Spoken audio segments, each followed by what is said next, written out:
Good morning, good morning, good morning to everyone, and welcome, welcome to the Clearwater Jazz Holiday Foundation's Young Lions Jazz Master Virtual Sessions. I am your guest host, Michael Kernodle, and we have a special treat today. Why? I know you're asking, why is it special? Because today's educator is none other than John O'Leary, and his topic is how to develop your left hand.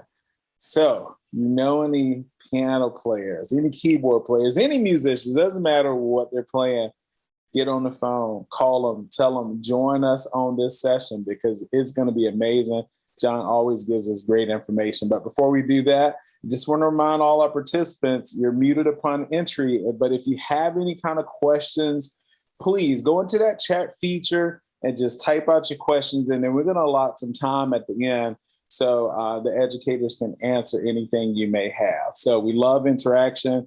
We want to remind you that today's sessions and all our upcoming sessions, they'll be posted on our website at www.clearwaterjazz.com/education.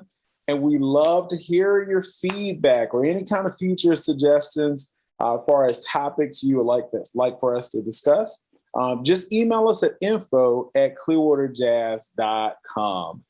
And before we move forward, let's say a little bit about what John has done with us already. I mean, he is certainly not a stranger to the Young Lions Jazz virtual sessions. Here's some of the topics in the past. How about piano technique in jazz? That was a great one. How to create melodic lines for improvisation. He was also part of our What I Love About series, so you can go back and check that out on Oscar Peterson. That was amazing. Bill Evans, Keith Jarrett, the names go on and on and on. But a little bit about John before we get started, and I know you're excited. John is a Mexican-American jazz pianist and, get this, neuroscientist. He's a pianist from the highly acclaimed trio La Lucha and the Tampa Bay area. I know you've been out there. You saw La Lucha. I heard they had an awesome concert the other day. It was the 80s, right, John? Is that correct? Yes, that's right. I know that was amazing. And a little bit about his background. He attended the University of South Florida, where he studied tuba, jazz piano, and biochemistry. He graduated cum laude with a BA in jazz performance, a minor in tuba performance, and an honors thesis in biochemistry. This makes me want to go back to school. You inspire me, John. As a member of the big band at USF and a couple of trios and quartets, he's traveled all over. He's played with some awesome musicians, from Randy Brecker to Wyclef Gordon. He's done some major studies in the field of neuroscience. He's doing an awesome thing. But today, we're focusing on that left hand. So, John, without any delay, the stage is all yours. Thank you so much, Michael. Appreciate your kind introduction. I appreciate you being here, and I appreciate the invitation to present this information. The left hand in jazz is this incredibly left behind subject. We focus so much on what notes to play, what chords to play. We accompany ourselves, that often the left hand becomes the claw left hand. And because you're playing some pretty notes here, and then we play a chord on the left hand, and then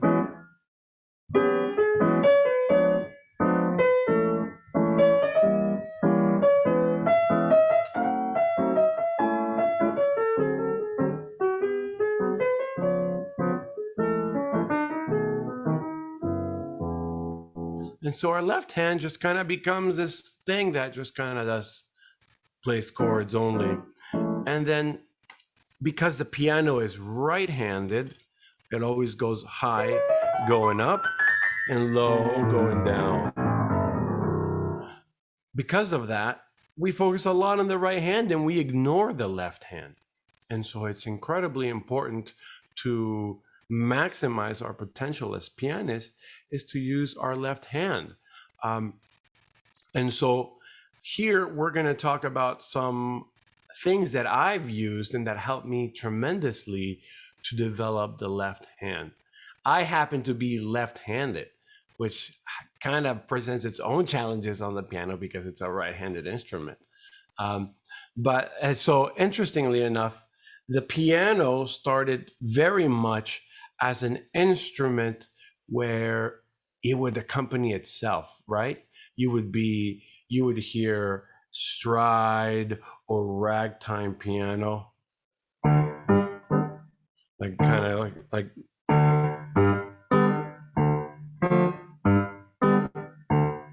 kind of like this 2-beat thing. And over time, it developed into stride.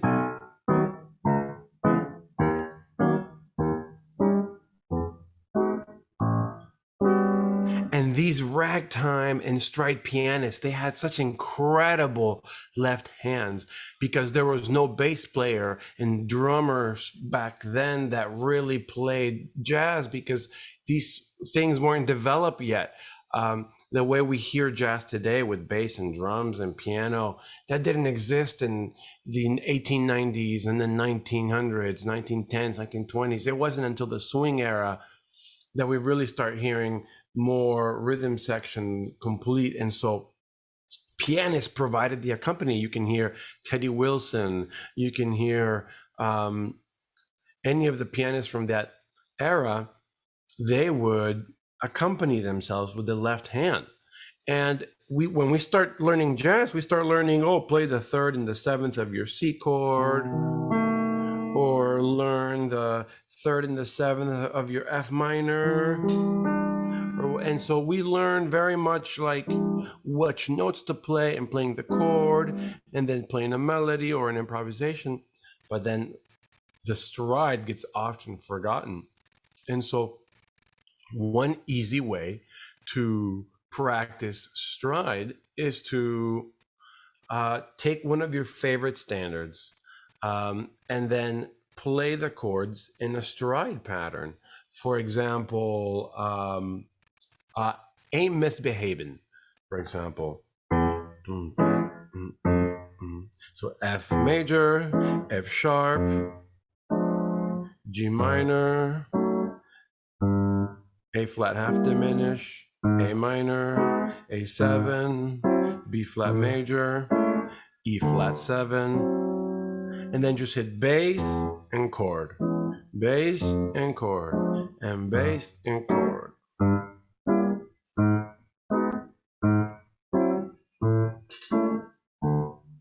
And then as you do this more, you get used to that feeling of stride. You're striding from one to the end.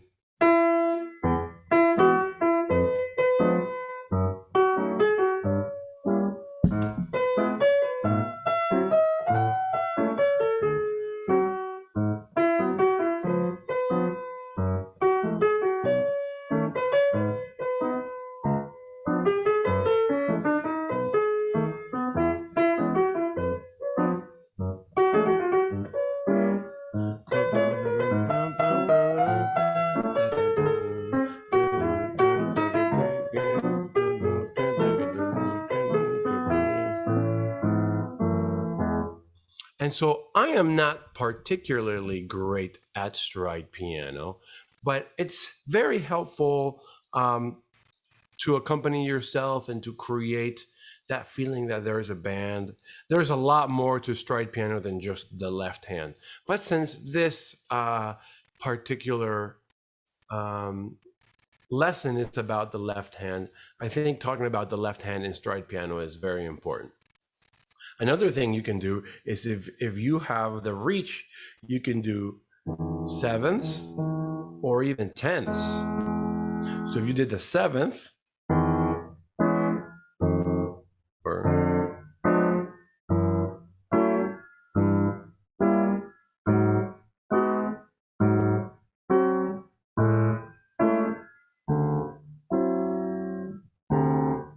the 7ths are kind of used, they were never really used quite in that way, but they are used like in the middle, in between, like this, right?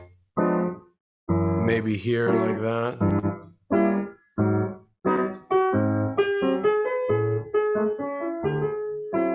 But certainly it's helpful to know how to land on the 7th. Now, if your hand is large enough and you can reach a 10th, definitely the stride masters had huge, massive hands, and the most well-known guys would play lots of 10ths, and they would do it really fast, and it's crazy.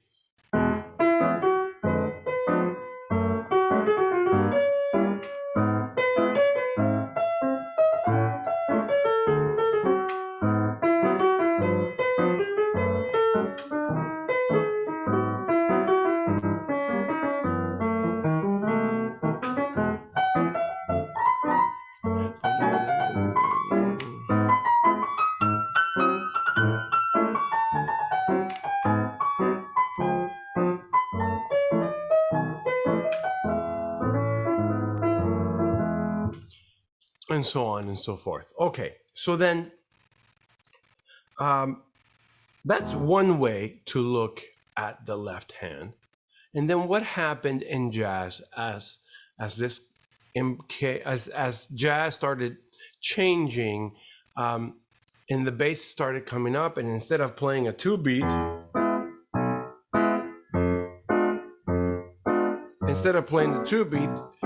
bassists started walking bass.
And so that is another thing. As bassists started walking bass, then pianists started imitating bass players, and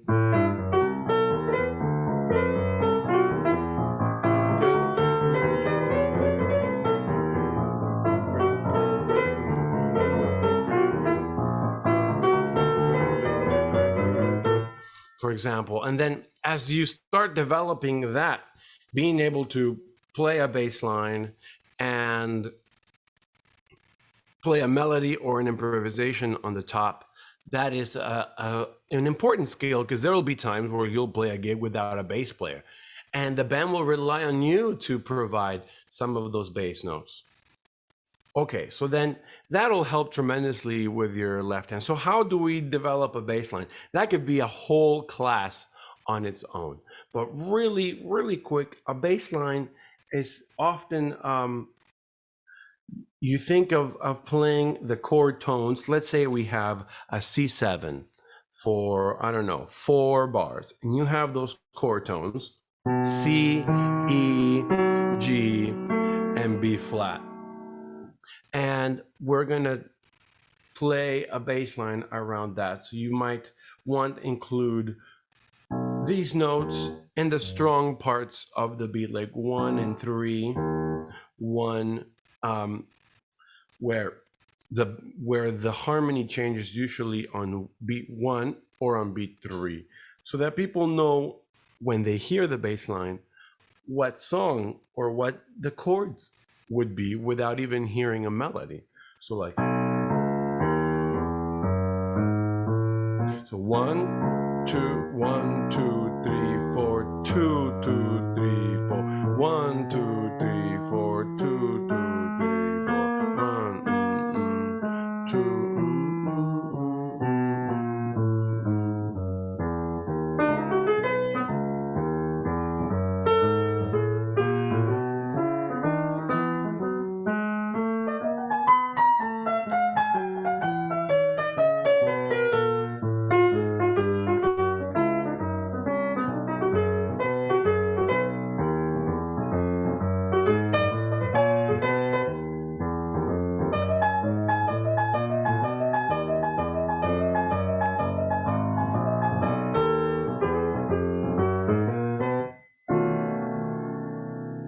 And so just by focusing on those chord tones, 1, 1, 3, 5, 7, 1, 3, 5, 7, 1, 7, 5, 3, 1, 7, 5, 3.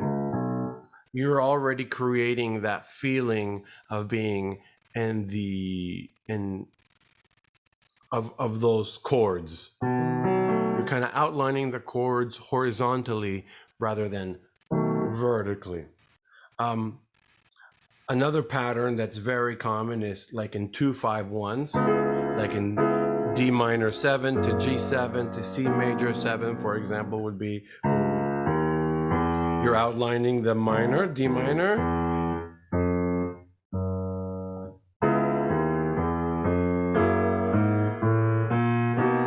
Especially when you have that movement from those fourths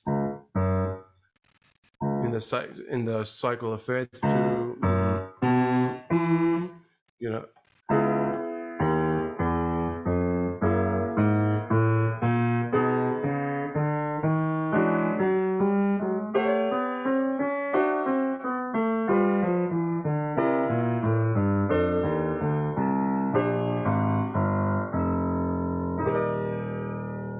And so those two patterns are really important.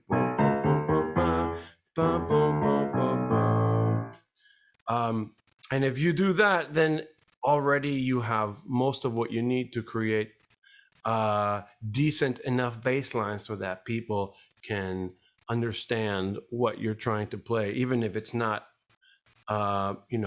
obviously that doesn't make you a master of bass lines. But it's just a way to start building decent movement so that people understand where you're trying to go. I, by no means am I great at bass lines at all. I'm very, very much a beginner.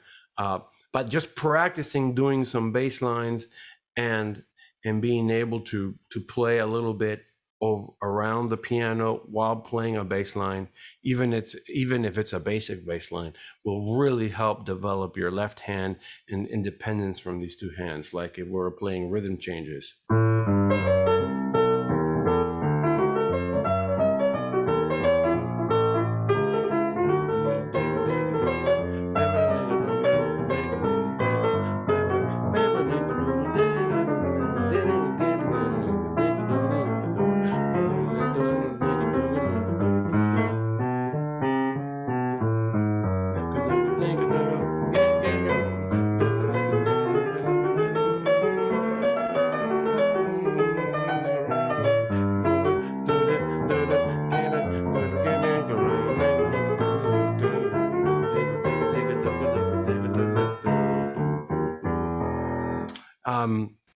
And so just getting that much already, that took a lot of work just to do a simple bass line and get some stuff happening in the right hand. So that is a great exercise to work on walking bass and stride. You could spend a whole life playing stride piano and learning and studying walking bass lines. So another thing, even unrelated to jazz, being able to play, to have a good left hand involves not just stride and bass, just be having like basic piano stuff, like your scales. I know working scales for me has helped me in my left hand tremendously.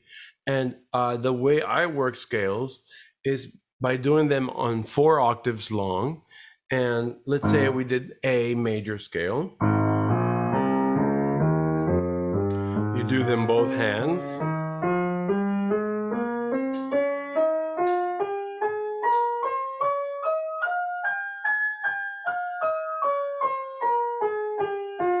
With the right fingerings. You can go on Google and type all the fingerings. They're widely available for all the scales. And then once I'm comfortable in root position, you can do one hand.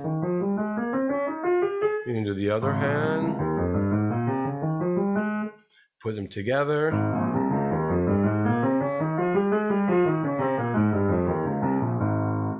And then you can also do sixths.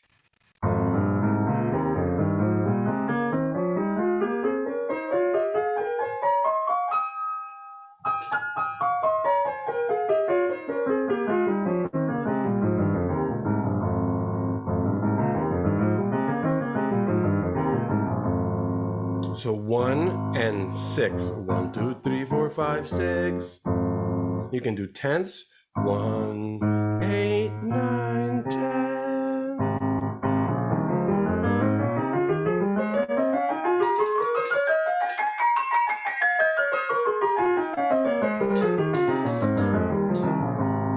And what I like to do is start on the 6, then go to the unison, and then tenths, like this.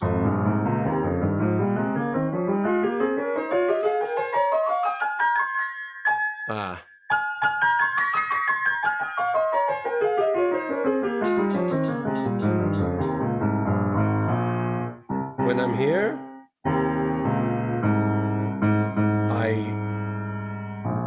instead of going all the way to the 6, I come back to unison.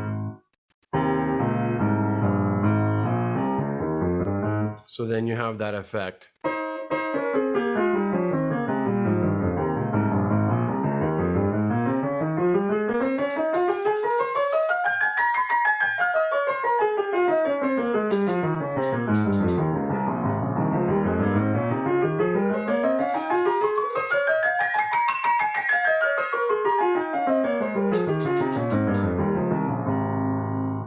And so then that's a very effective way for me to practice scales and to try to stay relaxed. I would, do them slow and then slowly speed them up and see how fast you can do them with both hands together. Just that in itself is great for the left hand, because the left hand doesn't get a lot of that type of movement. We're too busy as jazz pianists doing this or this or this.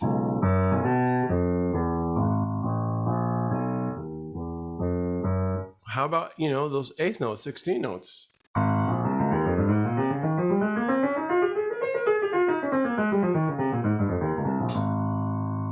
So I think that's also a really important way to develop your left hand. I would say practice scales every day just to keep everything functioning and moving. I like to pick one scale a day and stay with that one for that day, rather than doing all 12 scales every day. I like to just pick one, start slow,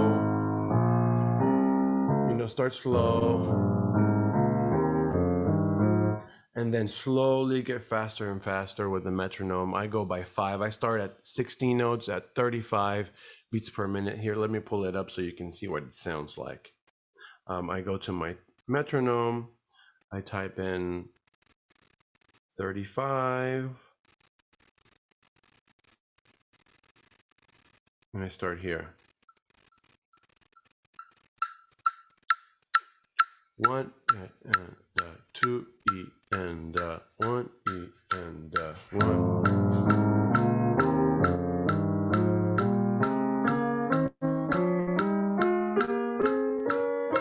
And then I try to get it, to at least 100.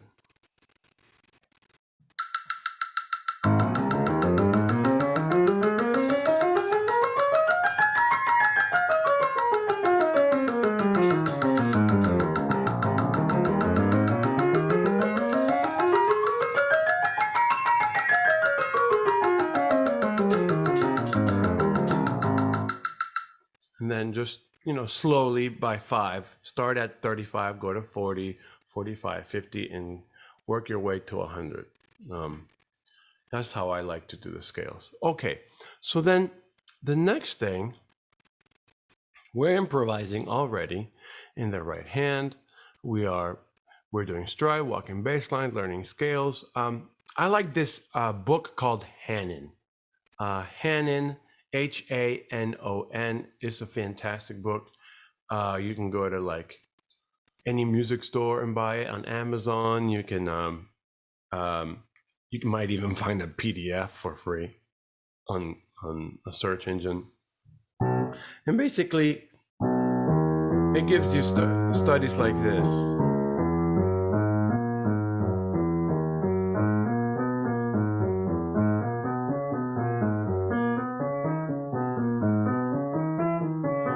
They're very repetitive. I don't recommend practicing them for a long time, but they're good for that basic left hand.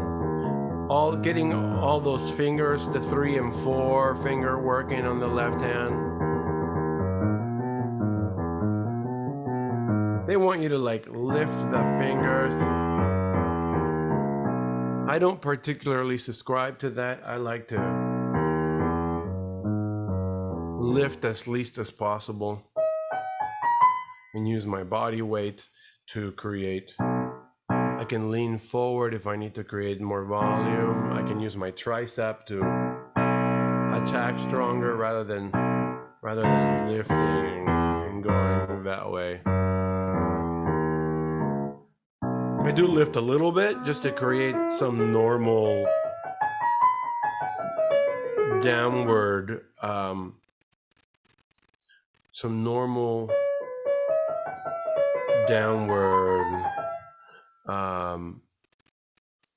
that force of gravity coming down a little bit.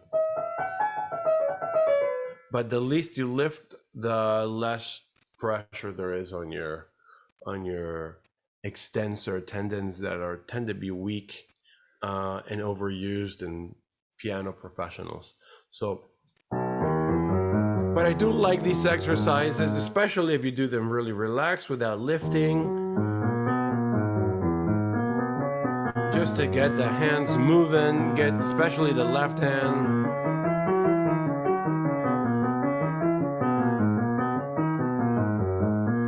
Make sure you're doing them all together, both hands. Not like that, right? But like, so that both fingers are firing at the same time.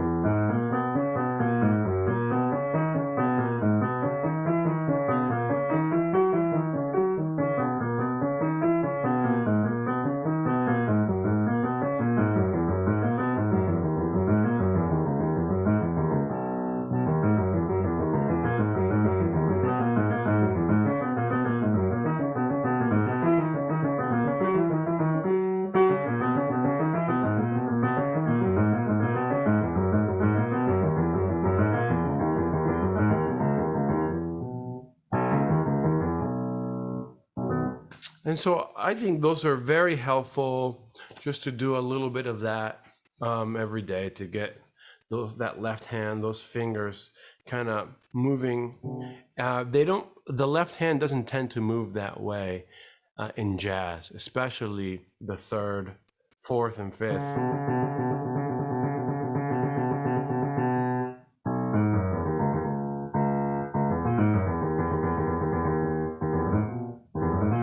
So that kind of movement, I think, is really helpful to help develop the left hand. So, once you start developing those things, the next thing is this concept of symmetry. Drummers talk a lot about symmetry because they learn a pattern on the right hand, and then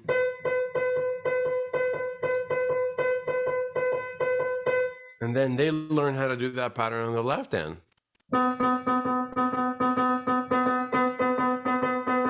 They learn it on one foot, then they learn it in the other foot, and then they learn how to displace it and how to keep the different rhythms in different hands. And whatever they learn in one hand, they put it in the other hand. And I think pianists could significantly improve by using symmetry. So far, everything I've talked about has been about left hand, and particularly the right hand gets a lot of usage. And so the things that the right hand does, you could totally try in the left hand, like improvising. What if you improvised with your left hand? Like, I don't know, a blues.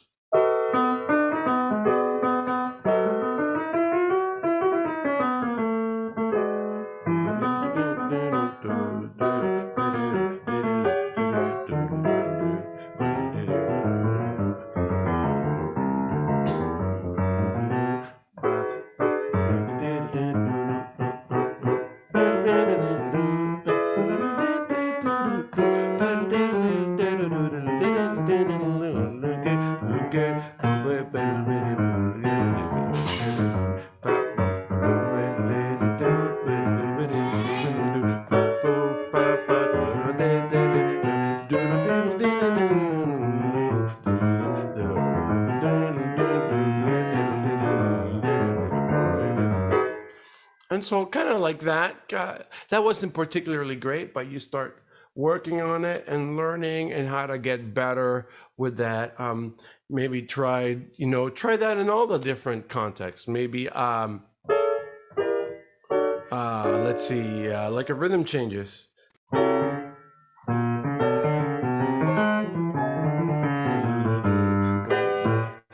Ah.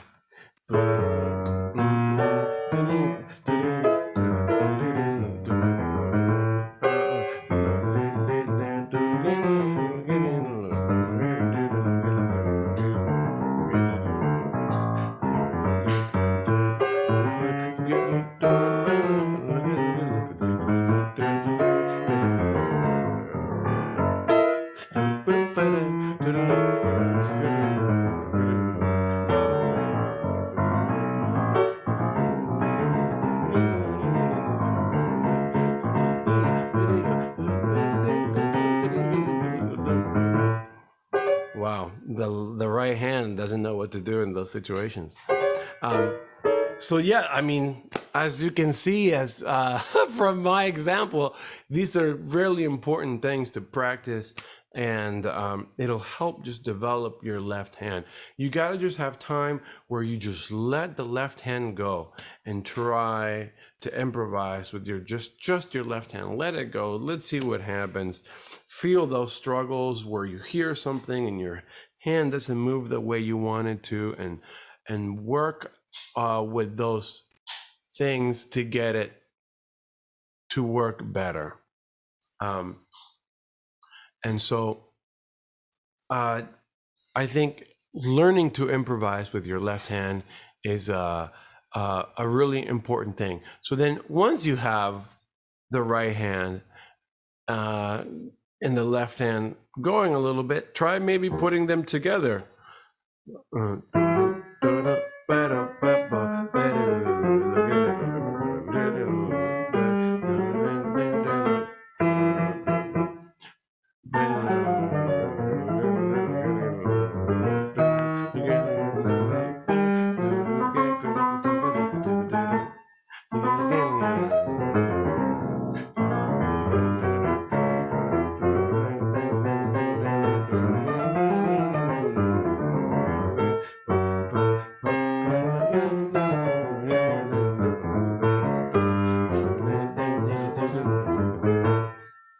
And so that's another, challenging thing, to coordinate both hands together doing the same thing.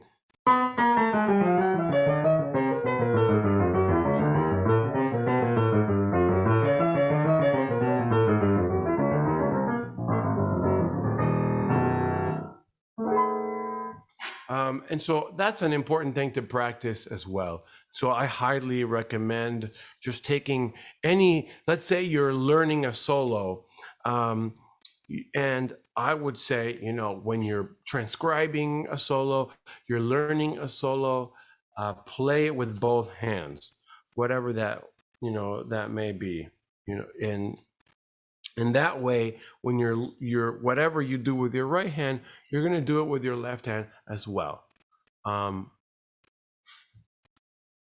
And so really important to practice both hands like that. So also learning melodies in the left hand. So often we're doing the melody in the right hand.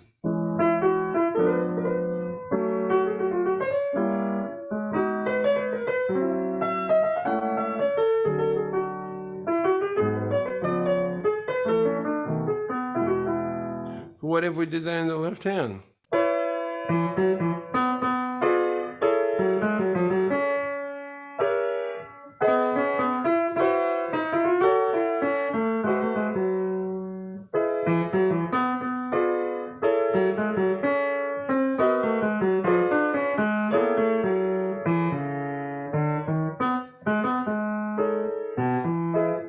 What if we learned bebop tunes like Donna Lee?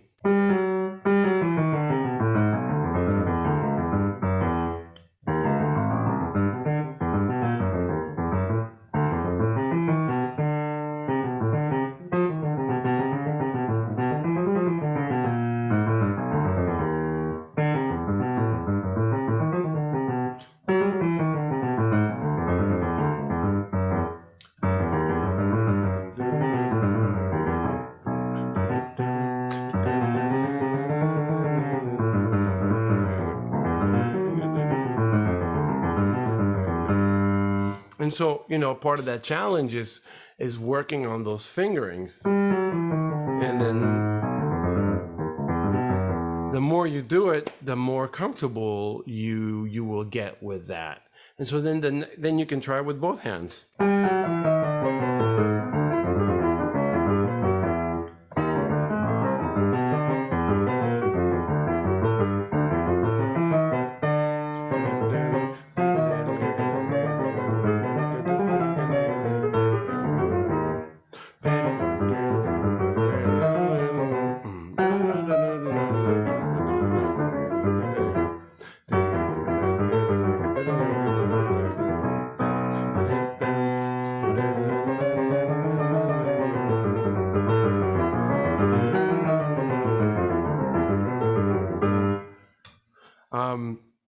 So that kind of stuff is really, really helpful as well, because then now your left hand is trying to do what the right hand does all day long in your gigs, in your rehearsals, in your practice. And so then give the left hand a little improvisation there too.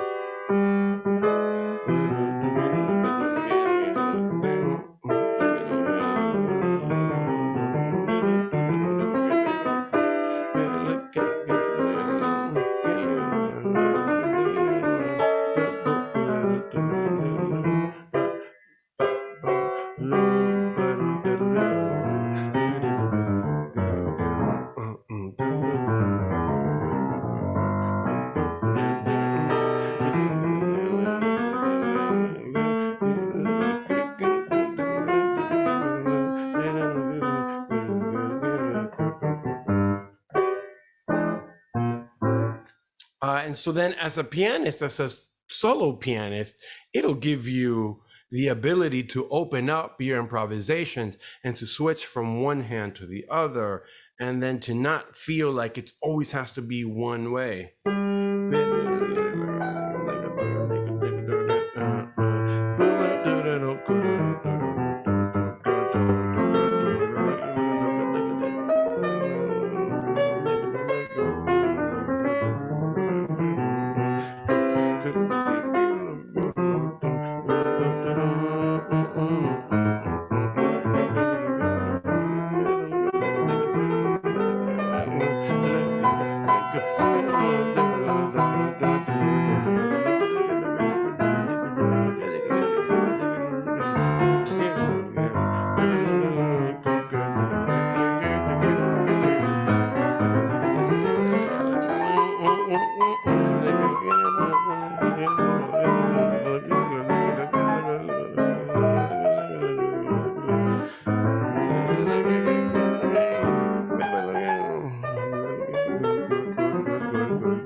And so then you can just switch from one hand to the other, start playing melodies here, melodies there, chords here, chords there. And so that's another thing. I'm struggling with playing the chords correctly in my right hand while my left hand is improvising.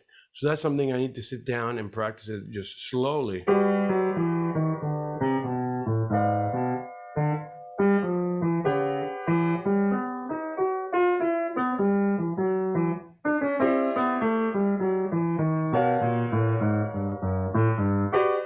And just I'm not even, it's just I'm working so hard with my left hand that my brain's like, oh, whatever, right hand. And so this is something that drummers are really good at doing. Whatever the right hand does, the left hand can do, and whatever the left hand can do, the right hand does. And the feet, they work any pattern they can do on any limb and then change it up. And I think pianists can really improve. Pianists are much more bound by the right-handedness of the piano, and they let it take over and don't give enough responsibility to the left hand. So we talked about symmetry, we talked about learning bebop tunes, improvising with both hands, using scales and Hanon. We talked about walking bass lines. We talked about stride. Here's another thing that could be really helpful is ostinatos, a pattern that repeats over and over in your left hand that you can use as a basis for improvising with your right hand. One of the most famous, I think, ostinatos is one of Herbie Hancock's bass lines from Chameleon.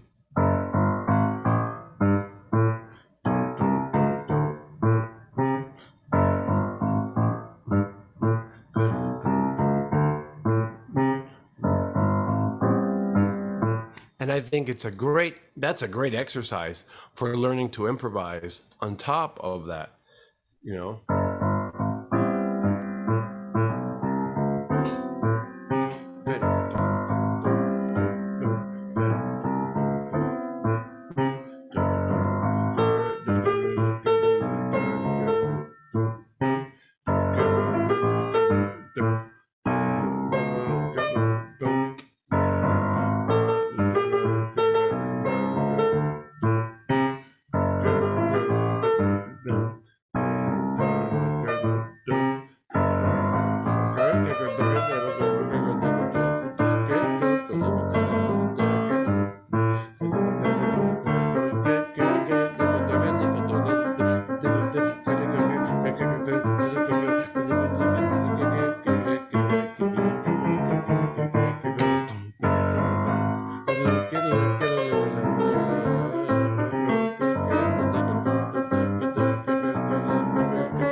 And so on and so forth. And so, but developing that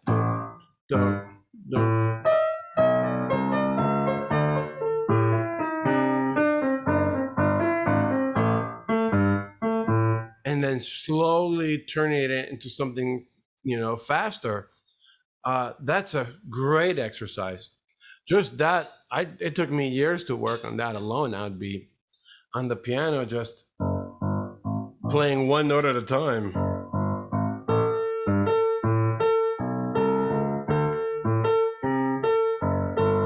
And when I could do that, I would try to play, you know, a couple notes.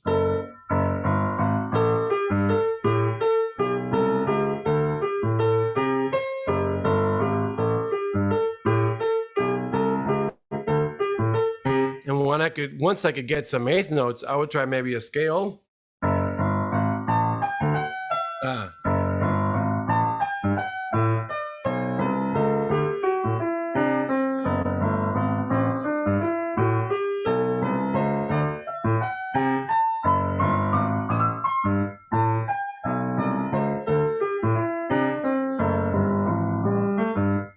And then if I can get the scales going, I would try maybe a little bit faster.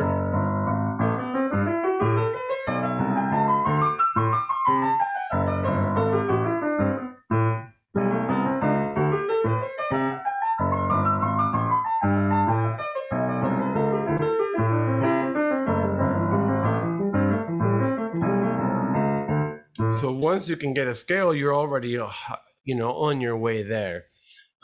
The next is to just try rhythms.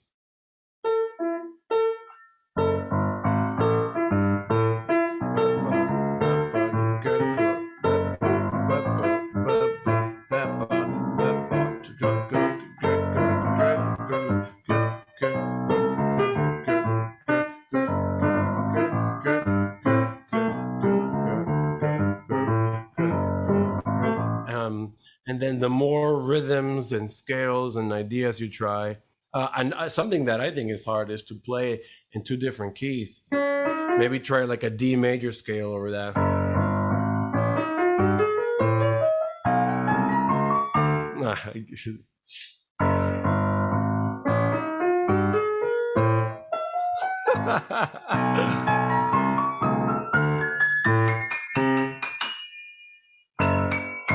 I can't do it. I can't do it. That's so funny. And so, I mean, there's so much practicing. I mean, we're talking about symmetry. I guess you could try doing the other way too. But don't even try get me to improvise on the left hand while doing that.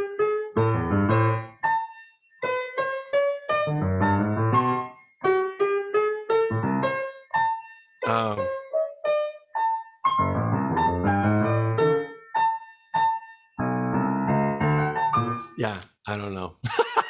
But it's not a bad exercise. It's not a bad idea to work on that. And, you know, the more of that symmetry and explore where your hands are doing different things, and then you switch them, right? This hand is going to take one role and this hand is going to take another role, and then you switch them or you play the same thing together. That's, I think, the biggest lesson of learning how to use your left hand appropriately. Give your brain a challenge. The more challenging it is, the more you have to, the best it is for you for developing all these different coordination things. A lot of playing the piano is about coordination. And it's just like learning how to drive a stick shift. You know, the first time you drive a stick shift, you stall and you can't drive the car. It stays in your driveway. But soon enough, you learn how to get it out of the driveway and onto the street. And then now you just have to get onto second gear and then third gear. And before you know it, you'll feel super comfortable just eating your burger, talking on the phone, and driving your stick shift all at the same time. I don't recommend it, but you know, as you get more comfortable, you're able to multitask more. And same on the piano. You know, now I want to be able to do this scale. I'm so mad I couldn't do it.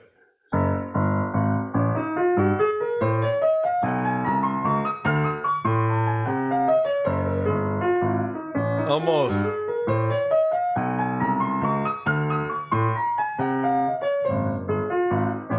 It's getting better. It's already a little bit better. You see, it didn't take that much. And so I think to wrap everything, put everything together, we're going to practice stride piano to provide ourselves accompaniment. You're going to practice some sevens as well, and tens.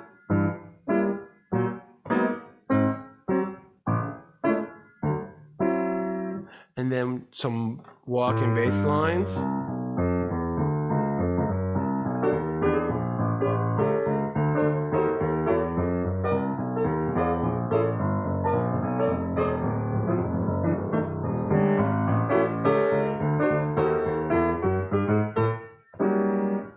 And then we'll also practice improvising with the left hand and tunes that you're learning, practicing scales two-handed, you know, practicing improvising with both hands.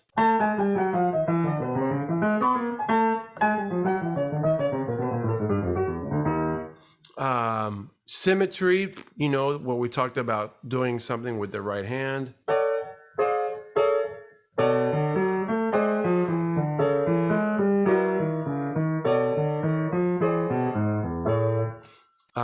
Switching the roles, learning tunes, the melodies in your left hand as well as your right hand.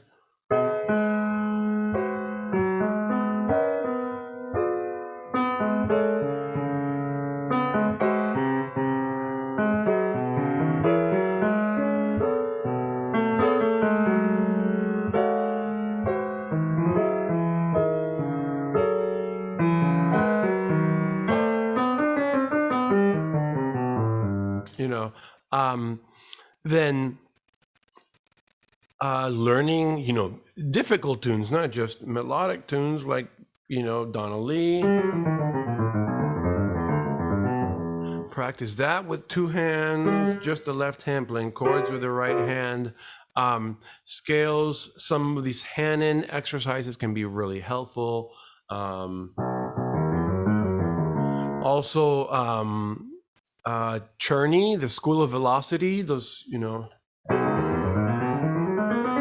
some of those can be really helpful too for playing chords on the right hand and scales on the left hand. And also practicing ostinatos with the left hand, a pattern that keeps repeating with your left hand. It can even be a bass line.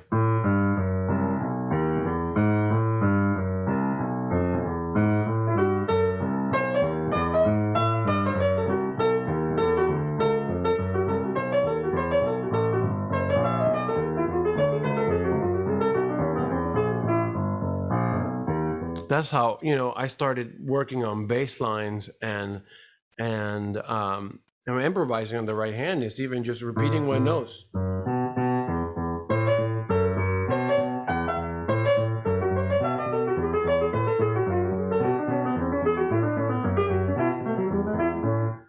And so as you get better at that, you can start doing more with the left hand. But in those ostinato patterns like that as well, I think that's a great exercise. Such a great tune, such a great recording. And also get that metronome out on 2 and 4 and try to sit on the pocket, not just play it and rush it and play it so that it feels bad, but also work on the feel of that. That's another thing we haven't talked about. Just because you can play the notes on your left hand doesn't mean they feel good. So another thing is to sit down with recordings and imitate what your favorite players are doing and learn it, not just in your right hand, but learn it in your left hand and imitate, really practice the feel of time, like whatever bluesy thing or whatever it is that you're working on. Make sure that you have a good feel on the left hand, and because you could have the right notes, but then it just sounds clunky. The left hand can sound really clunky because it's trying to play in this right hand piano, and working out those fingerings and patterns, when to lift, and it's harder to pedal in the left hand because you're down low. If you pedal, it sounds muddy, or if you pedal here, it sounds pretty.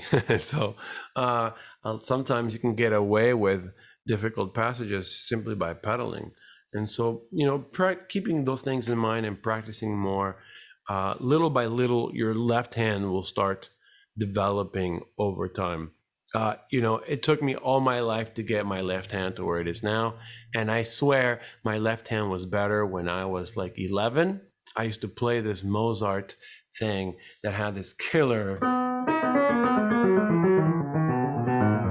like all these like lines in the left hand. And I remember like really playing it well when I was like 11. And I don't think my left hand has ever recovered from jazz learning. And so I'm still working on bringing it back. And I highly recommend working your left hand every day on everything that you're doing so that you can add that dimension to your playing. So thank you so much for being here, for having me. And I'm happy to take any questions if anybody has any questions. Awesome session, John. I'm so happy we have that rewind button, because you you drop so much knowledge here that it's going to benefit so many people from going back into the session, pause, play. So, so many great things you've shared with us today. We did have a question about the book of exercises that you mentioned earlier. Can you just tell those, the titles for our viewers that came in maybe a little late?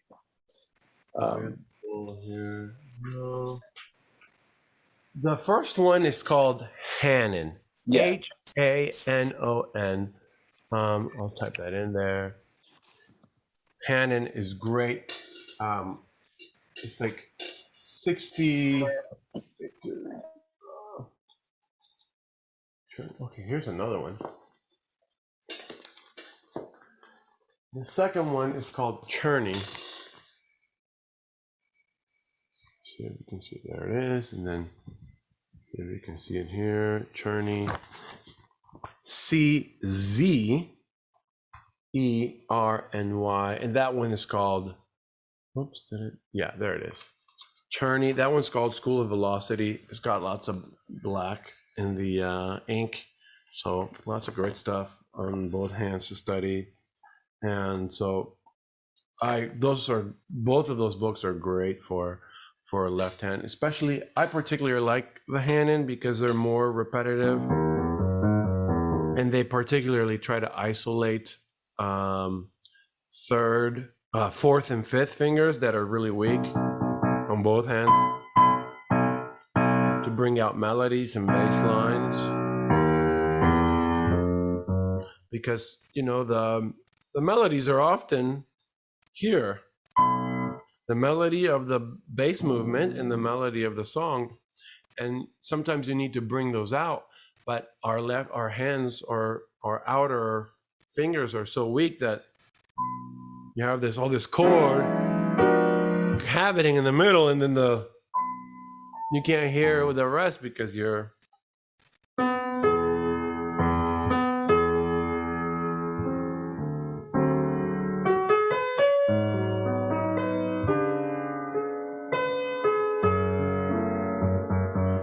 the melody and the bass line should be easily heard.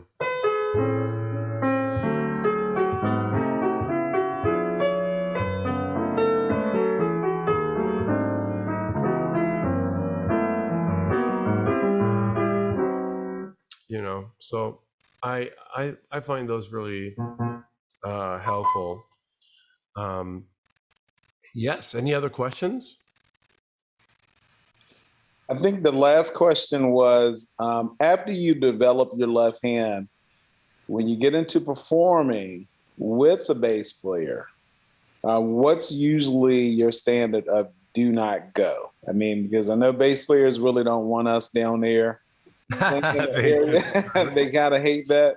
So what would you suggest to musicians on here where to kind of stay away from and let the bass player do their thing? So if we're playing chords, I try not to go below D3. D3. This is C4, so this is D3 right here. That B flat, D minor. Sometimes I'll go like C minor,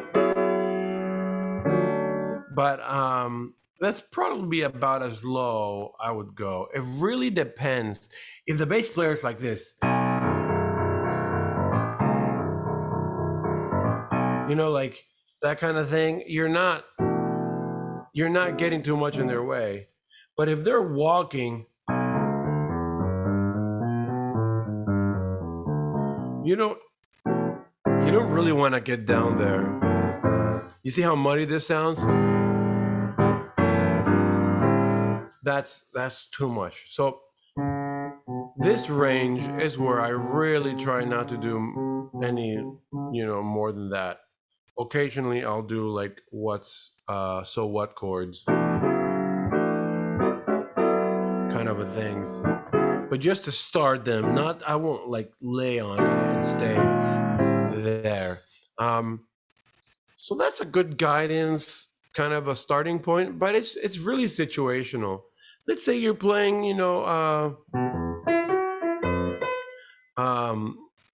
Ain't Misbehaving, right?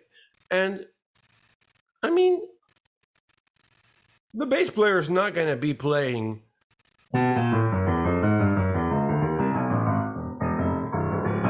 they're not going to be improvising while you're playing the melody. They're just going to go.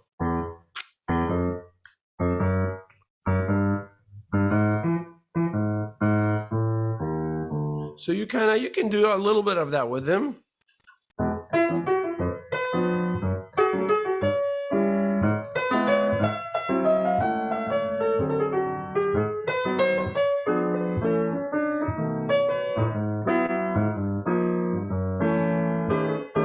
you do have to be in agreement of what those turnarounds are going to be and what the chord changes are going to be. So if you guys are going to be playing the same exact chords, then it's, it doesn't, it's stylistically okay to double some of that older stuff,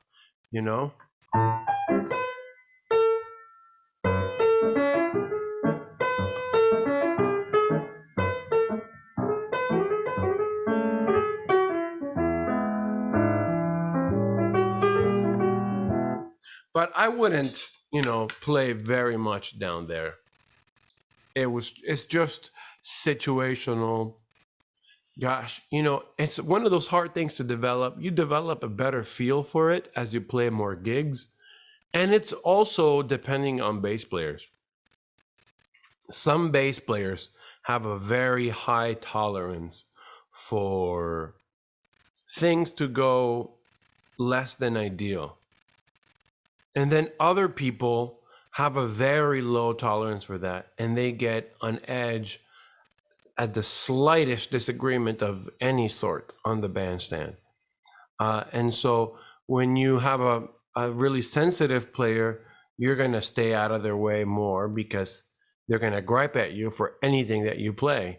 And if you have someone who's really easygoing and they're happy to experiment with you and for things to be more maybe muddy at times and not have to be pretty all the time, you'll be able to get away with more. And then they'll tell you, hey, maybe don't do, that chord, but if you keep it, if you don't push the boundaries too much, you can find that there's a happy medium where you can play some bass notes with your bass player. Part of it is also the dynamic and the player themselves. Awesome answer. So we want to thank you, John, for this great session today. We thank all the viewers for coming in and participating. Love the interaction and love the questions. Don't forget, we actually want to thank our sponsors because this wouldn't be possible without them. Don't forget to check out the studio archives of the past video sessions at clearwaterjazz.com. Education and outreach section is brought to you by our sponsors over there, Blue Water Wealth Management and Stewart Partners and Duke Energy, as well as our Young Lions podcast, available wherever you stream. That's brought to you by our friends at Marine Max Clearwater. Just search Young Lions Jazz Master Virtual Sessions wherever you stream. We want to thank you for everything you've done today, John. A lot of great education. And I think, do we have any other questions? Anybody else have any questions before we sign off? If not, we're going to see you on the next one. I'm your guest host, Michael Kernodle. This has been John O'Leary. We would love to hear some more feedback from you. Just email us at info@clearwaterjazz.com. And we're going to see you for the next one. Keep it swinging, everyone. Bye-bye. All right. Thank you so much.